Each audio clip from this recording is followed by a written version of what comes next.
기도하시고 말씀 듣겠습니다. 하나님 아버지 감사합니다. 거룩한 주일을 주셔서 아버지 앞에 나와 영의 양식을 받고 또 은혜 받고 힘을 얻을 수 있도록 귀한 시간 허락하신 것을 진심으로 감사합니다.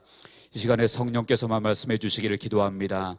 부족한 종의 입술은 가리워 주시고 하나님께서 말씀해 주셔서 아버지의 말씀을 통해서 우리의 영이 힘을 얻게 하시고 우리의 마음이 힘을 얻게 하시며 또한 우리 육체도 새로운 힘을 얻도록 성령께서 역사하여 주옵소서. 주께서 우리와 함께 하실 줄로 믿고 감사드리며 살아계신 예수 그리스도의 이름으로 기도합나이다. 아멘. 할렐루야. 하나님의 은혜가 우리 모두에게 넘치시기를 주의 이름으로 축원합니다. 이 시간 옆에 계신 분 뒤에 계신 분에게 인사하고 말씀 듣겠습니다. 하나님은 우리의 왕이십니다. 인사하시기 바랍니다. 하나님이 싫어하시는 것이 있습니다. 싫어하시는 것이 무엇이냐면 방금 우리가 하나님은 우리의 왕이십니다 이렇게 인사를 했는데 하나님은 우리의 왕이신 줄로 믿으십니까? 그런데 하나님이 싫어하시는 것이 무엇이냐면 하나님이 왕이심을 인정하지 않고 사람이 왕되거나 아니면 다른 어떤 것이 왕되는 것을 하나님은 굉장히 싫어하십니다. 싫어하시는 정도가 아니라 계속 거기에서 머물러 있으면 결국은 그것에 대해서 하나님은 심판의 칼을 뽑으십니다. 사무엘상에 보면 이스라엘 백성들이 사무엘에게 나와서 우리에게 왕을 세워달라 이런 요구를 하게 되어지는 것을 볼 수 있습니다. 그래서 사무엘이 그것을 기뻐하지 아니해서 하나님께 기도하니까 하나님께서 말씀하십니다. 뭐라고 말씀하시냐면 그들의 말을 들어줘라, 왕을 세워줘라. 그런데 그것은 너를 버리는 것이 아니라 바로 나를 버리는 것이다, 그렇게 말씀합니다. 다시 말하면 하나님이 인간이 왕을 세워달라고 말할 때 그것을 누구를 버림이라고 얘기하고 계시냐면 하나님을 버림이다, 이렇게까지 얘기하실 정도로 하나님이 왕 되시는 것을 거부하는 것을 하나님이 싫어하신다라고 말씀드리는 것입니다. 그래서 구약성에 보면 사사기가 나오는데 사사기를 전체적으로 특징적으로 나타내는 가장 중요한 성경 구절이 있습니다. 우리가 같이 한번 읽어보도록 하겠습니다. 사사기 21장 25절입니다. 다 같이 읽겠습니다. 시작. 그때 이스라엘에 왕이 없으므로 사람이 각기 자기의 소견에 옳은 대로 행하였더라. 아멘. 그때에 이스라엘에 왕이 없으므로 사람이 자기의 소견대로 옳은 대로 행하였더라.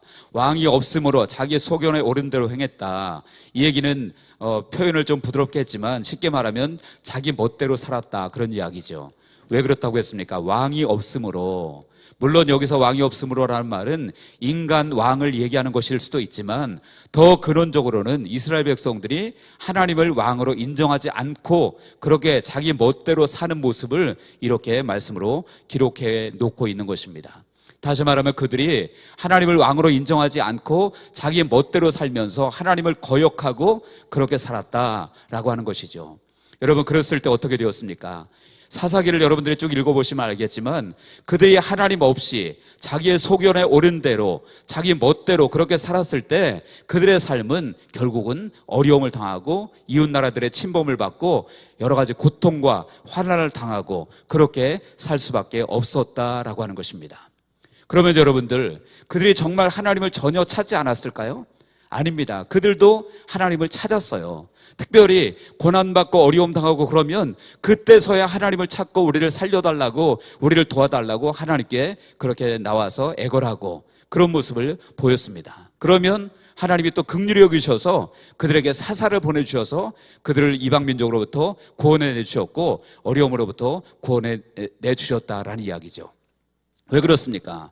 하나님이 그들이 자기 멋대로 살 때는 결국은 어려움을 당하고 고통을 당할 수밖에 없게 내버려 두셨지만 그럼에도 불구하고 그들이 또 회개하고 하나님을 찾을 때는, 다시 말해서 하나님을 왕으로 인정할 때는 그래도 긍휼을 베푸셔서 다시 한번 그들에게 구원의 길을 허락해 주셨다라고 하는 사실이에요.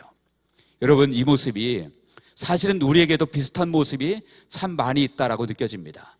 우리가 평소에는 그냥 아무 문제 없을 때는 하나님 없는 것처럼, 하나님이 왕이 아닌 것처럼 내 멋대로 살다가 내 소견에 옳은 대로 살다가 그러다가 좀 어려움 당하고 힘들고 고난당하면 그때서 하나님 찾는 모습이 우리에게 얼마나 많이 있습니까? 근데 하나님은요, 어떤 목사님이 그러시더라고요. 하나님은 속도 없으신 분이시다. 정말 우리 같으면 자기 멋대로 살다가 어려우면 그때서 와서 도와달라 그러면 우리 같으면 외면할 것 같은데, 그런데 하나님은, 속도 없으신 하나님은 그럼에도 불구하고 그렇게 어려움을 당한 백성들이 와서 도움을 청하면 또 도와주시고 그들의 왕으로서 하나님이 활동하시고 이런 모습을 보여주고 있다는 거예요. 여러분, 우리에게도 하나님은 그런 분인 줄로 믿으시기 바랍니다. 우리는 정말로, 저도 그렇고 우리의 모습을 보면 잘 될 때는, 아무 문제가 없을 때는 하나님을 말로는 찾는 것 같은데 실제로는 찾지 않는 경우가 우리 가운데 너무 많이 있다는 거예요. 여러분들, 오늘 말씀은 무엇입니까? 오늘 말씀을 통해서 우리가 분명히 기억해야 될 것은, 가장 중요한 것은 무엇입니까? 바로 하나님은 왕이시라는 거예요. 믿으십니까? 하나님이 왕이심을 믿으시기 바랍니다. 오늘 본문 1절에 보니까 여호와께서 다스리시니 라고 말씀하고 있습니다. 여호와께서 다스리신다. 그 얘기는 무슨 얘기입니까? 하나님이 왕이시란 얘기예요. 하나님이 왕이시란 얘기입니다. 왕이시기 때문에 다스린다, 통치자다, 그런 말씀을 하고 있는 것입니다. 그래서 하나님께서 왕이신 것을 오늘 본문에 말씀하고 있는데, 왕이신 것을 세 가지로 표현하고 있습니다. 세 가지로 표현하고 있는데, 첫 번째는 무엇입니까? 본문 1절 중반에 보니까 스스로 권위를 입으셨도다. 어떤 권위를 입으셨다는 얘기입니까? 왕의 권위를 스스로 입으셨다라는 거예요. 하나님은 왕 된 것이 누구에 의해서 부여된 그러한 권위를 받은 것이 아니라 스스로 왕 되신 그런 권위를 입으신 분이 바로 우리 하나님이시다라는 얘기입니다. 여러분, 하나님은요, 누구에 의해서 권위를 부여받으실 필요가, 왕으로 권위를 부여받으실 필요가 없는 분이십니다. 왜 그렇습니까? 그분은 완벽한 분이시고 영원 전부터 계신 분이시고 세상을 창조하신 분이기 때문에, 원래부터 계셨던 분이시기 때문에 그분은 누구로부터 권위를 부여받으실 필요가 없는 분이라는 거예요. 그래서 스스로 권위를 입으셨도다, 이렇게 말하고 있는 것입니다. 마치 여러분들, 부모가 자식을 낳으면, 자녀를 낳으면 그 자녀에게 부모의 권위를 부여받을 필요가 있나요?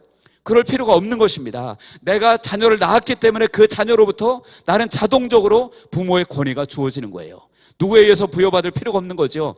하나님도 왕이십니다. 창조자이십니다. 원래부터 계신 분이고 모든 것을, 저 여러분들을 창조하신 분이기 때문에 누구로부터 권위를 부여받으실 필요가 없는 분이고 스스로 권위를 입으신 분이다, 그런 이야기입니다. 여러분, 사람은 어떻습니까? 사람은 어떤 통치의 능력을 받으려면 누군가로부터 권위를 부여받아야만 됩니다. 근본적으로 하나님으로부터 권위를 부여받아야 되고요. 그리고 민주주의 사회에서는 어떻습니까? 백성들로부터 어떤 투표나 선거를 통해서 권위를 부여받아야만 그 사람이 왕이나 대통령이나 위정자로서 그렇게 활동을 할 수 있다라는 거예요. 왜냐하면, 왜 그렇습니까? 사람은 다, 누구나 다 차이는 있지만 다 부족하기 때문에 그렇습니다. 그래서 그냥 그 중에 조금 나은 사람을 백성들로부터 권위를 부여받는 것 뿐이죠. 그렇지만 하나님은 그런 분이 아니라는 거예요. 하나님은 완전하신 분이시고 원래부터 존재하신 분이시고 창조자이시고 전능하신 분이기에 그분은 누구로부터 권위를 부여받을 필요가 없이 스스로 권위를 입으신 하나님이시라고 말씀하고 있는 것입니다. 그래서 그분은 왕이십니다. 또한 그분은 왕으로서 어떤 분이십니까? 1절 중반에 보니까 그렇게 말씀합니다. 능력의 옷을 입으시며 띠를 띠셨으므로, 능력의 옷을 입으시고 띠를 씌었다. 이 얘기는 그분이 전능하신 분이라는 거예요. 능력이 완전하신 분이라 그러한 이야기를 하고 있는 것입니다. 그래서 그분의 능력은 조금도 부족함이 없는 완벽한 능력을 가지신 완벽한 통치자라고 주님께서 말씀하고 있는 것입니다. 여러분, 세상을 다스리는 왕이나 대통령이나 위정자들은 완벽합니까? 능력이 완전합니까? 너무나 많이 부족하죠. 너무나 많이 부족하죠. 그렇지만 우리 하나님은 능력의 옷을 입으신 전능하신 하나님이라고 말씀하고 있고, 그 왕이 바로 우리 하나님이라고 말씀하고 있습니다. 그리고 더 나아가서 하나님 왕이신데 어떤 왕이시라고 아십니까? 그분은 견고하다, 그리고 영원하다라고 말씀합니다. 2절에 보시기 바랍니다. 본문 2절 보니까 주의 보좌는 예로부터 견고히 섰으며 주는 영원부터 계셨나이다. 그리고 5절 끝에도 보니까 여호와는 영원 무궁하시리이다 그랬습니다. 그래서 주님의 보좌는 견고하다, 다시 말하면 주님의 왕권은 흔들리지 않는다, 결코 누구도 흔들 수 없고 완전하신 왕권이다 라고 말씀하고 있고, 그 왕권이 언제까지 간다고 했습니까? 영원하시다라고 말씀하고 있습니다. 이처럼 하나님은 왕이신데요, 스스로 권위를 입으신 분이시고, 그리고 그분은 이제 능력의 옷을 입으신 전능하신 주님이시고, 그리고 그의 보좌는 흔들리지 않고 견고하고 그리고 영원히 선다라고 말씀하고 있습니다. 바로 이 왕이 우리 하나님이십니다. 그렇기 때문에 여러분들, 우리에게 중요한 것은 무엇입니까? 그것을 머리로 아는 것이 중요한 것이 아니라 이 왕이신 하나님이 나의 왕으로 우리가 인정하고 그분의 통치를 받는 것이 중요하다라는 거예요. 머리로 그냥 하나님 왕이다 머리로만 아는 것이 중요한 것이 아니라 실제 그 왕이신 하나님을 내가 왕으로 인정하고 왕의 통치를 받는 것, 이것이 중요한 줄로 믿으시기 바랍니다. 그것이 없으면 아무 소용이 없다라는 거예요. 아무리 왕이 대단해도 그분을 왕으로 인정하지 않고 내가 왕이 되어지면 결국은 내 능력으로 살 수밖에 없는 거죠. 내 지혜로 살 수밖에 없는 것이지요. 그래서 나도, 교회도, 가정도, 이 나라도 누가 왕으로 되어져야 될까요? 하나님께서 왕으로 되어야 될 줄로 믿으시기 바랍니다. 그럴 때 사실은 그 왕의 능력, 왕의 전능하신 능력, 왕의 견고함, 완전하신 왕의 모든 위력을 발해서 우리를 새롭게 할 줄로 믿으시기 바랍니다. 그래서 구체적으로 두 번째, 그러면 하나님이 다스리시면 어떻게 되어질까요? 여호와께서 다스리시면 어떻게 되어질까요? 오늘 본문에 보니까 중요한 사실들을 말씀하고 있습니다. 1절 하반절에 보시기 바랍니다. 거기에 보니까 세계도 견고히 서고 흔들리지 아니하는도다. 세계도 견고히 서고 흔들리지 않는다. 다시 말하면 하나님이 왕이 되셔서 왕으로 통치하시면 그 통치하는 나라는 흔들리지 않고 견고하다라고 말씀하고 있습니다. 시편 96편 10절에 보니까 모든 나라 가운데서 이르기를 여호와께서 다스리시니 세계가 굳게 서고 흔들리지 아니하리라 라고 말씀합니다. 모든 나라 가운데서 여호와께서 다스리시면 세계가 굳게 서고 흔들리지 않는다라고 말씀하고 있습니다. 여러분, 이것이 진리임을 믿으시기 바랍니다. 하나님이 다스리시면 견고하고 흔들리지 않는다라는 거예요. 이스라엘 역사에 있어서 가장 강건했던 시절이 어느 왕 때인 줄 아십니까? 바로 다윗 왕 때였어요. 왜 다윗 왕 때 이스라엘 나라가 흔들리지 아니하고 주변에 어떤 나라도 넘보지 못하고 견고한 나라로 설 수 있었을까요? 그것은 바로 다윗 왕이었지만 다윗 왕이 다스린 것이 아니라 하나님이 그 나라를 다스렸기 때문에 그렇습니다. 그래서 시편에 보면 다윗이 가장 많이 썼던 내용이 뭐냐면 나의 왕 나의 하나님이여, 나의 왕 나의 하나님이여. 이 말씀을 다윗이 얼마나 많이 기록했는지 모릅니다. 그 얘기는 무슨 얘기입니까? 비록 다윗이 인간 왕으로서 그에게 그 나라에 세움받기는 했지만, 그러나 실제로 이 나라를 다스리는 왕은 하나님이시라고 다윗이 고백했고 실제로 그런 믿음으로 살았기 때문에 그렇습니다. 그러니까 그 이스라엘 민족이, 다윗이 왕이었을 때 이스라엘 민족은 견고히 서고 흔들리지 않고 어떤 어려움도 이겨내고 그런 나라가 될 수 있었다라는 거예요. 여러분, 우리나라도 그런 나라가 되도록 우리가 기도해야 될 줄로 믿습니다. 우리나라가 지금 얼마나 혼란스럽습니까? 너무나 혼란스러워요. 왜 그렇습니까? 이유는 다른 거 없습니다. 사람이 다스리려고 하기 때문에 그래요. 사람이 자기들마다 자기들이 옳다고 주장하고 자기만 대단하다고 주장하고 사람이 모든 것을 하려고 하니까 뭐 정권에 따라 달라지는 것이 아니라 똑같아요. 어느 정권이든 다 비슷한 것 같아요. 내가 잘났고 우리 방식대로 해야 나라가 잘 되고, 그래서 지금까지 잘 됐나요? 지금까지 보면 계속해서 나라는 어지럽고 혼란스럽고 그렇습니다. 하나님이 다스리는 나라가 되어지면 이 나라가 새로워질 줄로 믿으시기 바랍니다. 개인도, 가정도, 교회도, 민족도 다 마찬가지입니다.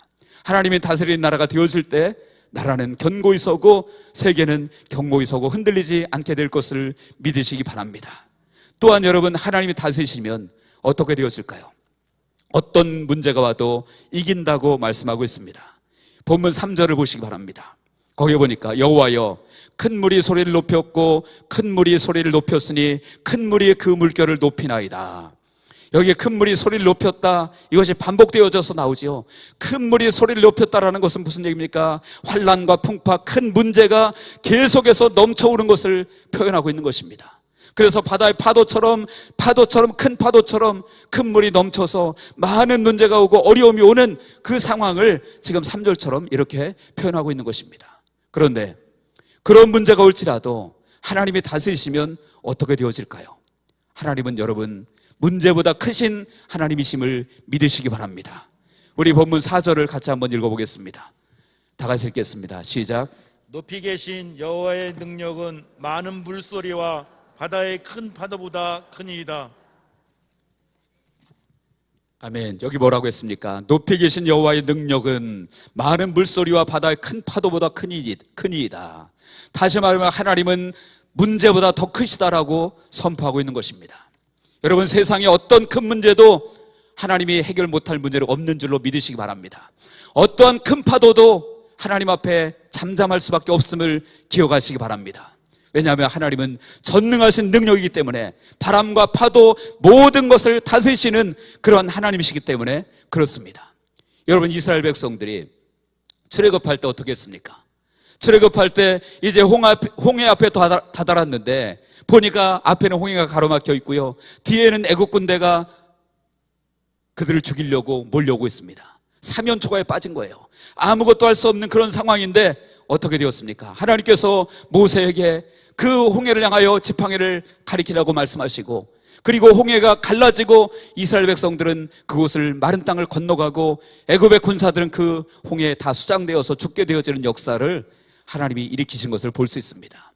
여러분, 이스라엘 백성들에 있어서 그때 상황은 어떻습니까? 너무나 큰 문제잖아요. 꼼짝없이 죽을 수밖에 없는, 앞으로 가도 죽고 뒤로 가도 죽고 꼼짝없이 죽을 수밖에 없는, 자기들의 힘으로는 도저히 해결할 수 없는 그런 문제를 가지고 있었지만, 그 문제보다 크신 하나님은 그 문제를 아무것도 아닌 것으로 만들어버린 것을 믿으시기 바랍니다. 하나님은 문제보다 크신 하나님이십니다. 열왕기상 19장에 보면 이제 아수르의 군대 18만 5천 명이 이스라엘을 쳐들어옵니다. 이스라엘의 그 당시의 왕이, 유다의 왕이 히스기야 왕이었어요. 그래서 그들은 아무것도 할 수 있는 힘이 없습니다. 오직 기도할 수밖에 없었어요.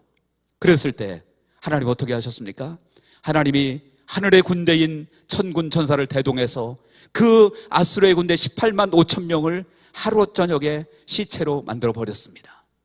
여러분, 이스라엘 백성들은 너무나 큰 문제 앞에 절망할 수밖에 없는 그러한 상황이었지만, 그러나 기도할 때 그 문제보다 크신 하나님께서 그 문제를 아무것도 아닌 것으로 만들어 주신 것을 믿으시기 바랍니다. 우리에게도 마찬가지입니다. 우리의 삶 가운데 본문 3절에 있는 것처럼 큰 물처럼, 바다의 큰 물결처럼 우리를 덮어오는 큰 파도가 우리 앞에 혹시 몰려올지 모르겠습니다.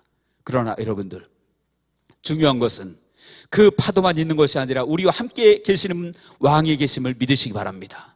그분이 누구십니까? 바로 우리 하나님이십니다. 그리고 그 우리 하나님이 왕으로 통치하시면 우리를 덮으려 오는 큰 파도도 아무것도 아닌 그런 것이 될 줄로 믿으시기 바랍니다. 그래서 하나님이 다스리시면 세계가 견고히 새겨되어지고 어떠한 문제도 아무것도 아닌 것처럼 되어짐을 믿으시기 바랍니다. 그래서 하나님이 다스리시는 저와 여러분들 되어지기를 바랍니다. 그래서 여러분들, 이 시간 우리가 한번 생각해 볼 필요가 있습니다. 나는 과연 누가 다스리고 있는가? 나는 과연 누가 다스리고 있는가? 하나님이 왕이신데, 전능하시고 완벽하신 왕이신데 그 하나님이 나를 다스리고 있는가? 아니면 내가 그냥 나의 왕 되고 내 스스로 나를 다스리고 있는가? 아니면 돈이 나의 왕인가? 세상에 다른 어떤 것이 나의 왕인가? 한번 돌이켜볼 필요가 있을 줄로 믿습니다. 만약에 내가 나의 왕이고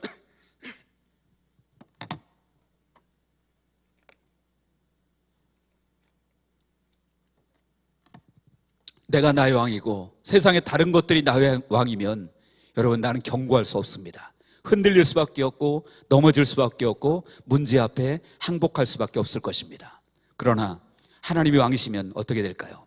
하나님이 왕이시면 여러분들, 우리는 흔들리지 않을 줄로 믿으시기 바랍니다. 나라도 마찬가지지만 나 개인도 마찬가지고 우리 가정도 마찬가지고, 하나님이 왕이시면 우리는 견고히 서서 흔들리지 않을 줄로 믿습니다. 같이 한번 읽어보겠습니다. 예레미야 17장 7절과 8절입니다. 다 같이 읽겠습니다. 시작. 그러나 무릇 여호와를 의지하며 여호와를 의뢰하는 그 사람은 복을 받을 것이라. 그는 물가에 심어진 나무가 그 뿌리를 강변에 뻗치고 더위가 올지라도 두려워하지 아니하며 그 잎이 청청하며 가무는 해에도 걱정이 없고 결실이 그치지 아니함 같으리라. 아멘. 여러분, 이 말씀 믿으십니까? 여기 보니까 여호와를 의지하며 여호와를 의뢰하는 그 사람, 다시 말하면 하나님이 나를 다스리도록 하나님을 왕으로 인정하는 그 사람은 어떻다고 했습니까? 더위가 올지라도, 가무는 해에도, 다시 말하면 환난과 그 여러 가지 역경과 고난이 온다고 할지라도 그럴 때에도 근심이 없고 정말로 열매가 청청하고 잎사귀가 청청하고 열매가 가득하다라고 말씀하고 있습니다. 그런데 만약에 내가 왕이 되고 내 스스로 나를 다스리고 내가 모든 것을 헤쳐나간다면 어떻게 될까요? 더위가 오면, 환난이 오면, 고난이 오면 그 앞에서 그냥 쓰러질 수밖에 없게 되어질 것입니다. 또한 여러분들 마태복음 7장 24절 25절에도 보니까 그러므로 누구든지 나의 이 말을 듣고 행하는 자는 그 집을 반석 위에 지은 지혜로운 사람 같으리니 비가 내리고 창수가 나며 바람이 불어 그 집에 부딪히되 무너지지 아니하나니 이는 주초를 그 반석 위에 놓은 까닭이요 라고 말씀합니다. 나의 이 말을 듣고 행하는 자는 그 집을 반석 위에 지은 지혜로운 사람 같다. 나의 이 말을 듣고 행하는 자, 다시 말하면 하나님의 통치를 받는 자, 그런 자는 어떻다고 했습니까? 풍랑이 와도 비가 오고 바람이 불어도 그 집은 무너지지 않는다라고 말씀하고 있습니다. 풍랑이 와도 마찬가지입니다. 풍랑이 와도, 어떤 풍랑이 와도 하나님이 나를 다스리면 하나님은 그 풍랑조차 찬장케 하시는 하나님이시기 때문에 그것이 나를 침몰하지 못할 줄로 믿으시기 바랍니다. 그래서 마가복음 4장에 보면 그 제자들이 배를 타고 항해하다가 풍랑을 만나잖아요. 그래서 그들이 예수님께, 주무시고 계신 예수님께 깨우면서 우리를 살려달라고, 우리가 죽게 달라고 했을 때 주님이 일어나셔서 그 바람과 파도를 잔잔케 하십니다. 그랬을 때 그들이 뭐라고 말합니까? 마가복음 4장 41절에 보니까 그들이 심히 두려워하여 서로 말하되 그가 누구이기에 바람과 바다도 순종하는가 하였더라. 그가 누구이기에 바람과 바다도 순종하는가? 누구이겠습니까?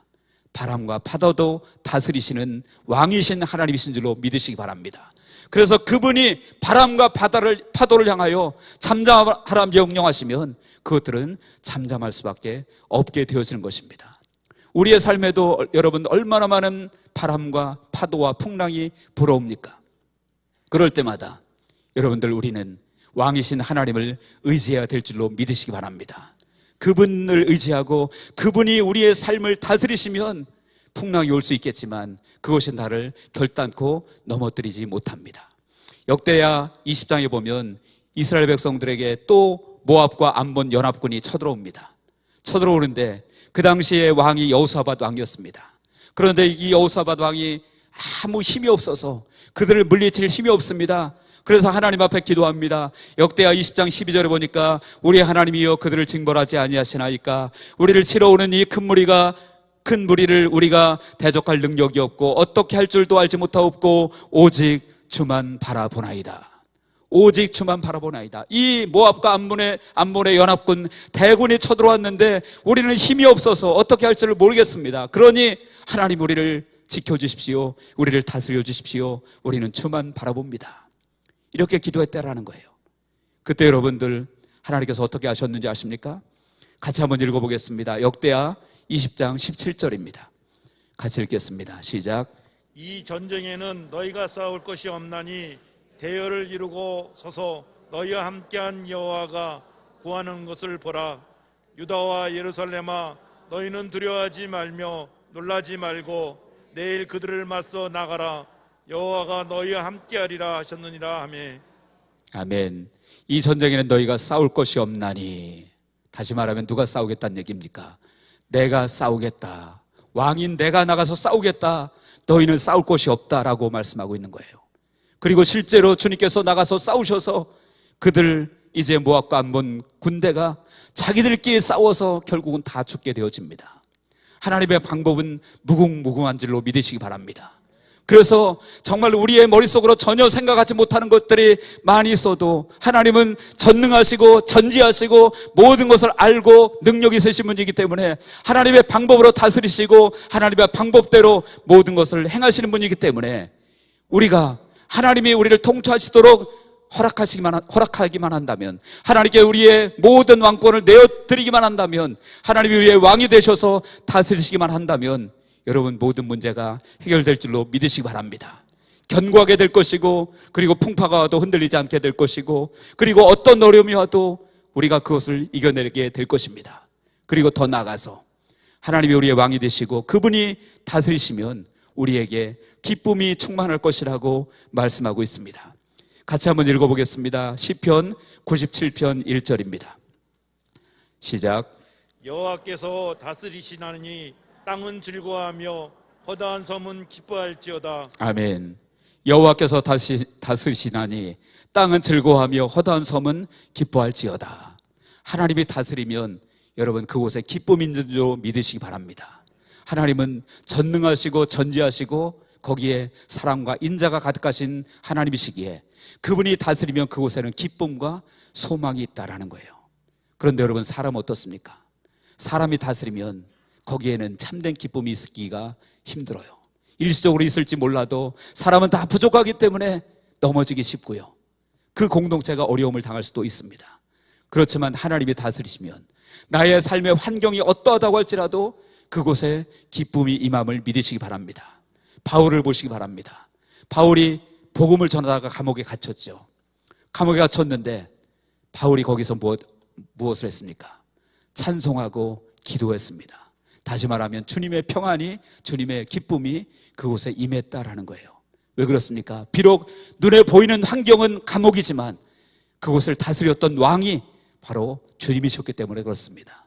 그래서 우리들도 우리의 삶의 모습이 어떠하다고 할지라도 주님이 다스리면, 주님이 나를, 주님이 우리 가정을, 우리 교회를, 우리 민족을 다스리면 그때 참 평화와 기쁨과 소망이 있게 되는 줄로 믿으시기 바랍니다. 다윗이 시편 23편 4절에 그랬잖아요. 내가 사망의 음침한 골짜기로 다닐지라도 해를 두려워하지 않을 것은 주께서 나와 함께 하심이라. 다시 말하면 어려운 길을 갈지라도 하나님이 나를 다스리시기 때문에 나와 함께 하시면 나는 두려워하지 않는다라고 그렇게 고백하고 있는 거예요. 저 여러분들에게 이 은혜가 있기를 주의 이름으로 축원합니다. 그래서 여러분들, 우리에게 가장 중요한 것이 무엇입니까? 바로 하나님이 나를 다스리는 것입니다. 하나님이 우리 가정을 다스리는 것입니다. 하나님이 교회를, 그리고 하나님이 이 민족을 다스리게 되어질 때에 그곳에 견고함이 있고 흔들리지 않고 풍랑이 와도 이길 수 있고 그리고 참된 소망과 기쁨이 있게 되어지는 것입니다. 그러므로 이제는 정말로 우리의 마음을, 우리의 삶을 한번 돌이켜보시고 과연 나는, 우리 가정은, 또 우리 교회는, 그리고 우리 민족은 과연 누가 다스리고 있는가 다시 한번 우리가 새겨보고 정말로 이제 나도, 우리 교회도, 가정도, 이 민족도 하나님이 다스리는 민족 되기 위해서 우리는 날마다 깨어서 기도해야 될 줄로 믿습니다.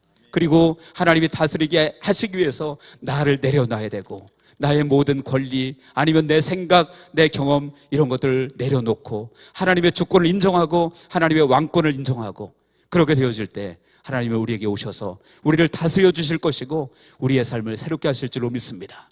이 하나님의 은혜가 우리 모두에게, 여러분 개인과 가정과 또 우리 교회와 그리고 우리 대한민국 가운데 있게 되어지기를 주님의 이름으로 간절히 축원합니다. 기도하겠습니다. 하나님 아버지, 여호와께서 다스리시면 하나님이여 모든 문제가 사라지고 어떤 어려움도 이기게 되어지고 기쁨과 소망이 넘치게 된다고 말씀하셨습니다. 하나님 아버지, 우리의 삶을 주께서 다스려 주시기를 간절히 기도합니다.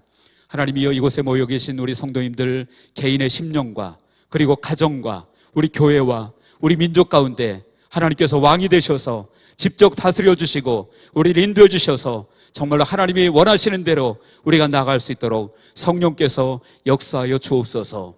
모든 영광을 주께 돌려드리며 예수 그리스도 이름으로 기도합나이다. 아멘.